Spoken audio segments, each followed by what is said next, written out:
Oke, dalam beberapa menit ke depan, kita bakal bahas sebuah tragedi yang mungkin banyak dari kita nggak tahu. Padahal ini bagian penting dari perjuangan kemerdekaan Indonesia. Ini adalah kisah pengorbanan yang luar biasa di sebuah desa kecil bernama Rawagede. Kita mulai dari kutipan yang jujur aja bikin merinding. Ini dari seorang saksi mata. Dia bilang, mayat-mayat pun bergelimpangan di dalam sungai sampai membuat sungai Rawagede itu menjadi warna merah. Dan ini bukan cuma kiasan loh.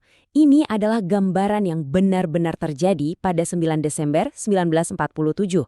Nah, pertanyaannya gimana ceritanya kok bisa sampai begitu? Gimana bisa sungai di sebuah desa jadi merah karena darah? Untuk paham semua ini, kita harus mundur dulu ke momen-momen genting setelah proklamasi kemerdekaan kita. Yap, untuk ngerti pembantaian ini, kita perlu putar waktu balik ke akhir Perang Dunia Kedua. Sebuah masa di mana kita baru aja ngerasain kemerdekaan, tapi ancaman baru ternyata udah ada di depan mata. Jadi coba kita urutkan ya. Setelah proklamasi, harapan tuh lagi tinggi-tingginya. Tapi ternyata Belanda datang lagi, nebeng sama sekutu. Tegang dong situasinya. Sempat ada upaya diplomasi lewat perjanjian Linggarjati, tapi bukannya damai.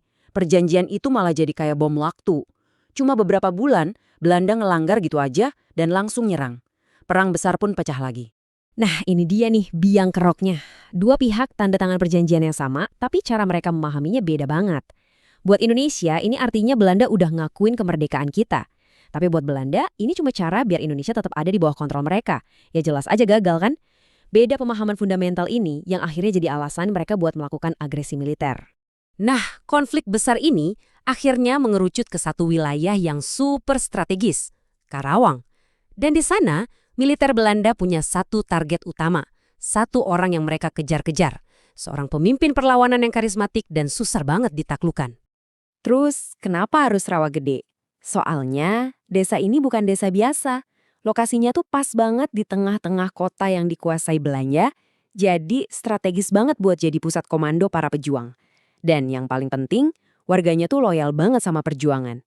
Mereka siap mati demi kemerdekaan.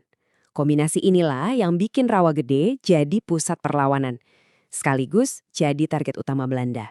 Belanda coba menjatuhkan mental para pejuang dengan ngasih julukan jelek ke pemimpin mereka, Kapten Lukas Kustario.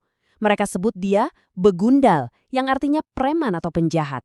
Tapi buat rakyat Karawang dan para pejuang, dia itu pahlawan, simbol perlawanan yang paling ditakuti Belanda. Belanda tuh saking frustrasinya, mereka sampai bikin sayembara. Nggak main-main, 10.000 gulden. Jumlah yang gede banget waktu itu. Ditawarin buat siapa aja yang bisa nangkep Kapten Lukas, hidup atau mati. Pengumumannya disebar lewat radio, bahkan dari pesawat pakai pamflet. Tapi hasilnya, nggak ada satupun warga yang tergoda. Kesetiaan mereka emang nggak bisa dibeli. Kenapa sih Kapten Lukas ini susah banget ditangkap? Ya karena taktik gerilyanya yang jago banget. Dia itu kayak hantu. Tiba-tiba muncul, nyerang cepet, terus hilang gitu aja sebelum Belanda sempat balas. Sekali serang, 2 kali tembak, 3 kali dah hilang aja. Taktik inilah yang bikin dia jadi legenda. Dan semua ini puncaknya terjadi di tanggal 9 Desember 1947. Hari di mana pasukan Belanda, karena dapat informasi yang salah, siap-siap melakukan serangan besar-besaran ke Rawagede. Mereka yakin banget target utama mereka ada di sana. Pemicu bencananya ternyata cuma satu, informasi yang salah. Ada seorang mata-mata yang berhasil kabur dan lapor ke Belanda kalau Kapten Lukas masih ada di Rawagede. Padahal Kapten Lukas dan pasukannya baru aja pindah markas. Belanda yang nggak tahu apa-apa langsung percaya dan ngerencanain serangan fajar besar-besaran. Apa yang terjadi selanjutnya itu bukan pertempuran. Ini adalah eksekusi massal yang direncanakan dengan sangat rapi dan dingin. Jam 4 pagi, pas hujan deras, desa udah dikepung. Semua laki-laki dewasa diseret keluar, dikumpulin, dan ditanya satu pertanyaan yang sama. Di mana Kapten Lukas? Jawaban yang mereka dapat? Cuma keheningan. Dan disinilah kita lihat sesuatu yang luar biasa. Di bawah todongan senjata, satu persatu warga ditembak mati karena mereka menolak bicara. Mereka lebih milih mati daripada jadi pengkhianat. Mereka membangun sebuah dinding kebisuan yang bahkan gak bisa ditembus sama peluru Belanda. Karena frustrasi gak dapat jawaban, pasukan Belanda mulai nyisir seluruh desa, termasuk ke sungai. Mereka teriak-teriak, Ngasih janji palsu ini buat mancing warga yang mungkin sembunyi di dalam air atau semak-semak buat keluar. Dan inilah momen paling tragis hari itu. Warga yang mungkin percaya sama janji itu, yang keluar dari persembunyian mereka di sungai, langsung diberondong tembakan. Di saat itulah, persis seperti yang diceritakan saksi mata di awal tadi, Sungai Rawagede benar-benar berubah warna jadi merah darah.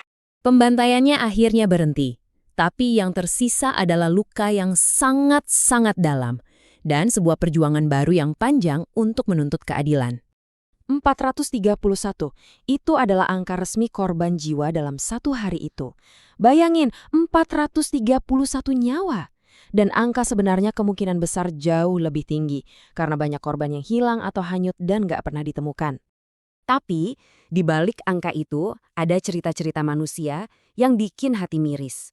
Ada para perempuan kayak Nyonya Wati yang lagi hamil besar harus nguburin suaminya sendiri. Ada para penyintas yang hidup dengan trauma seumur hidupnya. Ratusan keluarga hancur lebur cuma dalam satu pagi. Perjuangan mereka nggak berhenti di situ. Butuh waktu lebih dari 60 tahun untuk dapat pengakuan. Lewat gugatan hukum yang alot dan panjang, akhirnya di tahun 2011, pengadilan di Belanda menyatakan pemerintah mereka bersalah dan bertanggung jawab. Akhirnya, ada permintaan maaf resmi dan kompensasi. Ini kemenangan moral yang penting banget buat keluarga korban.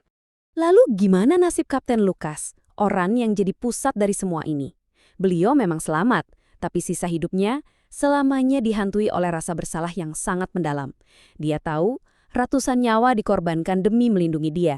Katanya, setiap tahun beliau nggak pernah absen datang ke Rawagede untuk mendoakan mereka.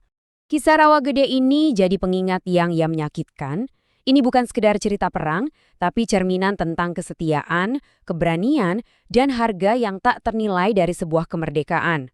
Pengorbanan mereka jadi bukti kalau kedaulatan Indonesia itu nggak didapat dengan gratis. Ditebusnya dengan darah dan air mata. Sebuah pertanyaan yang mungkin bisa kita renungkan bersama.